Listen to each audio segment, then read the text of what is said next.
Good morning students. Let us continue with lesson number 3, atoms and molecules, and today we are going to discuss atomic mass.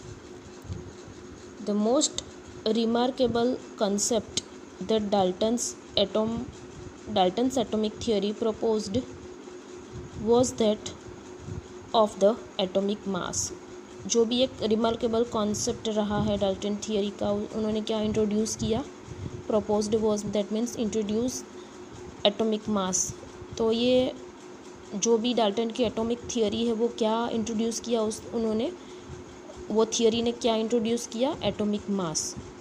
According to him each elements had a characteristic atomic mass. सभी जो elements होते हैं, जैसे हमने यहाँ table number 3.1 में देखे, जो भी एलिमेंट्स होते हैं, क्लोरीन है, हाइड्रोजन है, ऑक्सीजन है, वो सभी एलिमेंट्स है. तो वो एलिमेंट्स के जो भी एटम्स से बने हुए हैं, वो एटम्स के एटॉमिक मास की बात यहाँ पे हो रही है. तो each atom have characteristic atomic मास. ठीक है. The theory could explain the law of constant proportion so well. तो ये जो भी डाल्टन ने थियरी दी थी, एटॉमिक थियरी, तो वो क्या कर रही है, जो लॉ ऑफ कांस्टेंट प्रोपोर्शन है वो बहुत अच्छी तरह उन्होंने समझाया. तो उसकी वजह से क्या हुआ, दैट साइंटिस्ट वेर प्रॉम्प्टेड.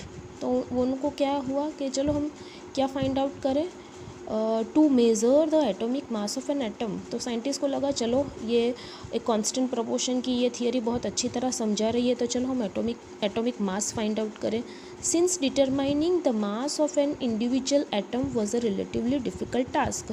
क्योंकि एटम बहुत छोटे छोटे हैं, उसका एग्जिस्टेंस आपको दिखाई भी नहीं देता, तो बहुत छोटे होते, उसका मेज़र कैसे करें. तो क्या किया उन्होंने, रिलेटिव एटॉमिक मास ले लिया. मतलब अगर एक, वो भी मैं आपको कंसेप्ट समझा रही हूँ, दूसरे एक आइडेंटिकल एक मास ले लिया, उसके अकॉर्डिंग आप दूसरे एलिमेंट के एटॉमिक मास फाइंड आउट करते जाओ, तो आपको पता चलेगा कि इसका इतना है तो दूसरे एलिमेंट का उससे इतना ज़्यादा हो रहा है या उससे कम हो रहा है. तो कंपैरिजन करनी है. रिलेटिव एटॉमिक मास मतलब एक एटम का अपने एक स्टैंडर्ड कंसिडर कर लिया, उसके अकॉर्डिंग दूसरे का कितना है, कम है, ज़्यादा है.